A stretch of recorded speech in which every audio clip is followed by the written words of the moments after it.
Argentina, Paraguay. Recibimos ahora al abogado Chris Menu. Él es experto en comercio e industria 4.0, es parlamentario mundial por la educación, es embajador de la paz de ONU, es a su vez cofundador del Centro de Formación en el Metaverso para Latinoamérica y es el presidente de la Fundación Space Kids. Así que bueno, bienvenido Cris, para hablarnos de qué es lo que está pasando en el mundo ante el avance de la inteligencia artificial, esto que mencionábamos, queda del centro de fundación del metaverso, qué está pasando con el metaverso, la economía sintética y con todas estas cosas que nos presentan un futuro bastante incierto y preocupante. Bueno, ante todo, muchas gracias por la invitación y tal como acabas de mencionar, Marcelo, hoy el mundo está cambiando a pasos agigantados por la irrupción de la inteligencia artificial. Tal es así que hoy en boga está el tema de ChatGPT como realmente lo que nos tiene que preocupar, si nos vamos a quedar sin trabajo, si vamos a quedar obsoletos dentro de la sociedad. Pero lo único cierto y concreto es que lo que estamos viviendo es una evolución y una transformación del ser humano, donde los procesos que está trayendo justamente la irrupción de tecnologías, como por ejemplo la que mencioné antes, la inteligencia artificial, están evolucionando y dándole a la educación, a la industria, al comercio, una diferenciación con lo que estábamos acostumbrados. Por eso, hoy podríamos decir que estamos entrando en una educación 3.0 donde va a cambiar radicalmente la forma en que aprendemos. ¿Y por qué 3.0? Porque, bueno, principalmente vimos que la primera educación era la que simplemente teníamos el docente adelante y aprendíamos y era un método prusiano, ¿no? Donde todos estábamos calificados de la misma manera. Durante la situación sanitaria hemos visto que todo lo que se hacía en algunos casos en el mundo, que era la educación digital, que era la educación 2.0, se puso de moda y empezó a ser como una educación paralela a la educación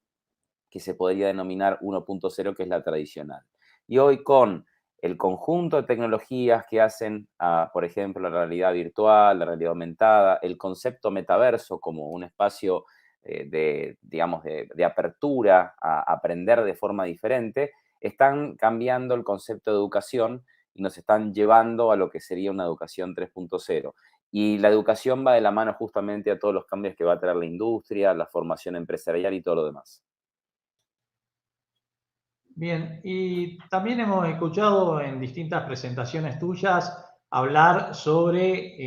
lo que es la economía sintética, que uno se está preparando para un mundo sintético y una realidad que va a acompañar la realidad concreta y la realidad inmersiva. ¿Nos explicás un poco todo este proceso? Sí, la evolución económica se podría puntualizar que tiene 200 años. ¿Y por qué 200 años? Porque son 200 años de revoluciones industriales. Pero hay que hacer la salvedad que en los últimos 180 años hemos visto cambios de los 200 años de revoluciones industriales, cambios que eran netamente físicos, ¿no? O comercio netamente físico, ¿no? Pero que en este último periodo, sobre todo del 2010 en adelante, hemos visto el advenimiento de una economía que se podría denominar economía 2.0 o una economía digital, que también, a diferencia, ¿no? de lo que estábamos hablando antes de lo que es la evolución económica o de cómo los cambios físicos eran solamente humanos, la transformación digital o la economía 2.0 empezaron a mostrarnos de que podíamos hacer comercio de forma digital y a partir de ahí se podría decir que de estos 200 años de revoluciones industriales, en los últimos 20 años hemos visto el advenimiento de la economía digital, que es una economía que ya no se, digamos, se basa únicamente en vender productos y servicios físicos, que obviamente se puede utilizar también la economía física dentro de la economía digital, que esa es como la complementariedad que vimos en la situación sanitaria, donde la gente obligatoriamente desde su casa podía o trabajar o vender o comprar a través de la computadora, de hacer las reuniones a través de Zoom, y todo eso generó como resultado que, según el Foro Económico Mundial, determinara que en el año 2020 o a finales del 2020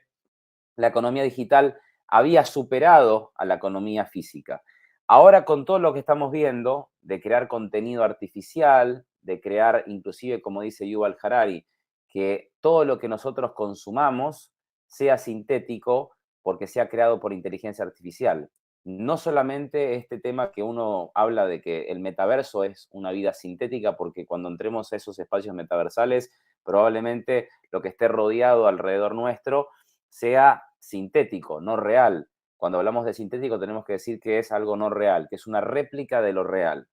También vemos en lo que está relacionado al tenimiento o evolución de la comida sintética,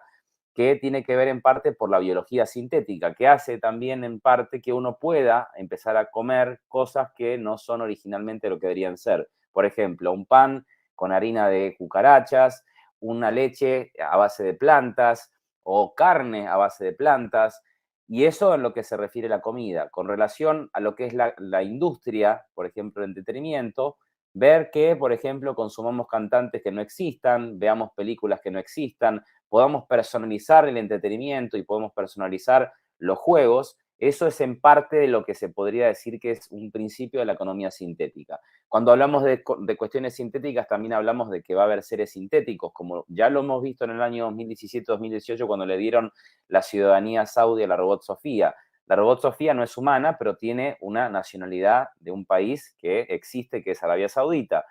Y eso es lo que podríamos decir que es el comienzo de una era donde van a haber muchísimos desafíos porque tanto no se va a necesitar, como dicen muchos expertos como Jeremy Rifkin, la mano humana dentro de esa evolución económica. Y es una economía sintética porque a diferencia de lo físico, que era simplemente intercambio de bienes y servicios, pero donde lo físico estaba de por medio, o de lo digital, donde teníamos que sí o sí tener un ordenador enfrente de nosotros o utilizar alguna plataforma para poder hacer negocios a través de lo digital, en lo sintético vamos a ver una aumentación de la realidad,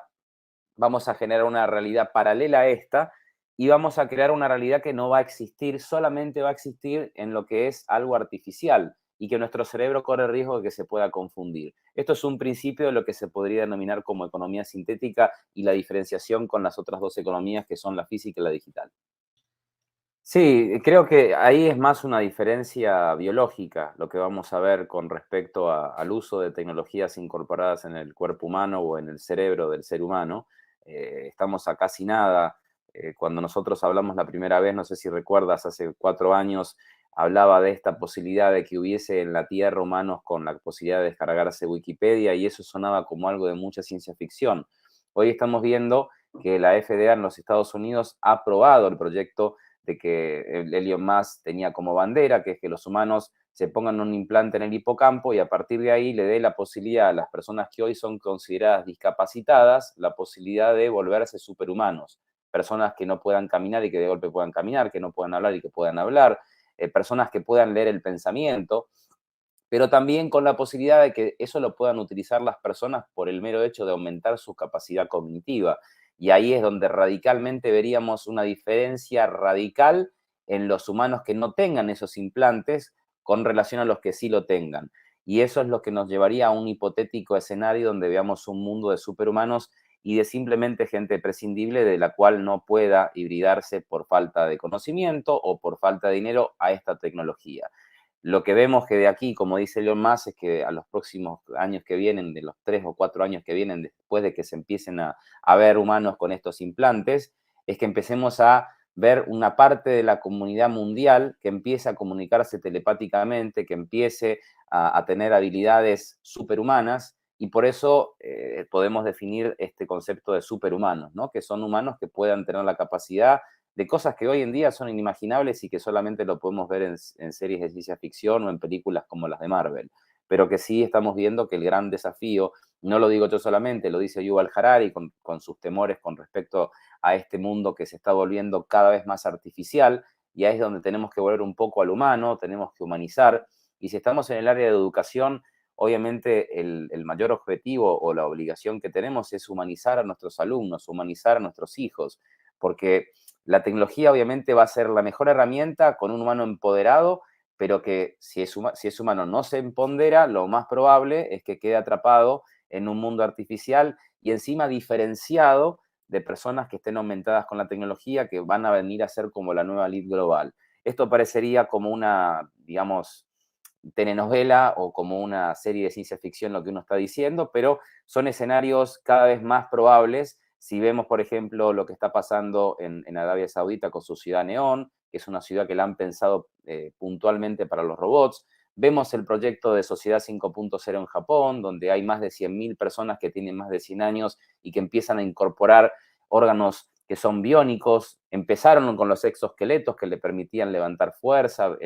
por el hecho de que se ponían el exoesqueleto y aguantaban levantar un carro con sus dos manos. Eso lo estamos viendo hoy en el año 2023. Eso no es ciencia ficción, eso es algo que está pasando. Creo que el mayor objetivo que tenemos desde la parte educativa es plantear estos escenarios como escenarios que van a vivir no solamente nuestros hijos o nuestros nietos, sino también nosotros, porque esto está a la vuelta de la esquina. Como para terminar, Marcelo, ha sido más que interesante esto. Marcelo es profesor de robótica, además de facilitador pedagógico digital.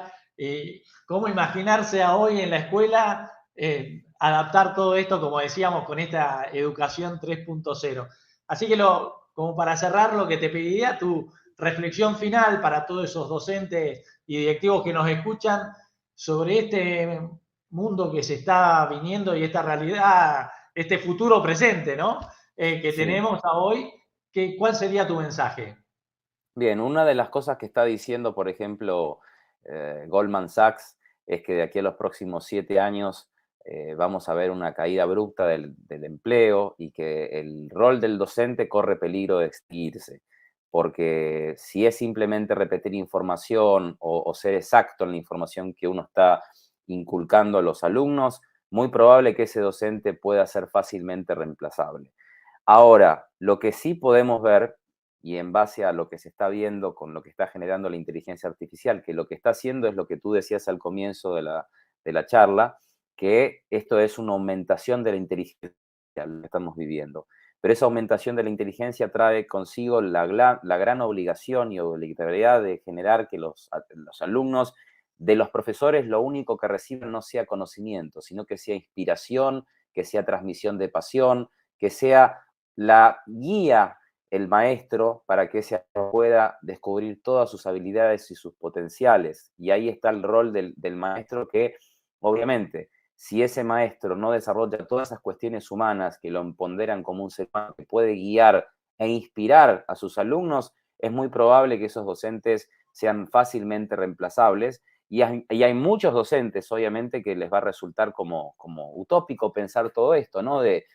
Mi labor es simplemente repetir la información. Que ahora me digan que tengo que ser un guía o alguien que inspire, no estoy preparado para eso. Entonces, ese docente probablemente pierda su trabajo porque para lo que es la eficiencia, para lo que es la repetición y la parte justamente de conocimiento, la inteligencia artificial lo va a hacer 100.000 veces mejor que cualquier docente en el mundo. Lo que no va a poder hacer la inteligencia artificial y la obligación que va a tener el docente de aquí a los próximos, ya no hablamos de 10, 15 años, sino que estamos hablando de aquí a los 2 próximos años, es la de justamente lograr que sus alumnos sepan cuáles son sus fortalezas, sepan que tienen que ser mejores seres humanos, que cuiden más la naturaleza, que trabajen en equipo, que trabajen la fusión cerebro-corazón. Hay mucha información de la potencialidad que tiene el corazón y el rol que va a jugar en un mundo donde la eficiencia va a estar en las máquinas, pero la creatividad, el ingenio y la pasión van a tener que estar de nuestro lado. Pero para eso vamos a necesitar trabajar sobre la meditación, trabajar sobre lo que consumamos, porque hoy sabemos muy bien que lo que tiene que ver la relación del cuerpo trabaja con el cerebro según mi posición, cómo estoy sentado, cómo estoy parado, eso el cuerpo lo toma como una reacción química y el cerebro responde en base a lo que el cuerpo le está diciendo. Eso de que somos solamente cerebro es algo totalmente una mentira y algo utópico porque somos resultados de un cuerpo, de un alma y de una conjunción de 3 cerebros que están trabajando de forma unísona, que son el sistema digestivo, el corazón y en el cerebro que tenemos en la cabeza. Creo que ese sería como el mensaje, que nos potenciemos realmente nosotros mismos para poder inspirar a los jóvenes que necesitan justamente de docentes que no les enseñen, que les inspiren a sus alumnos a ser mejores seres humanos y que los inspiren a soñar por un mundo mejor.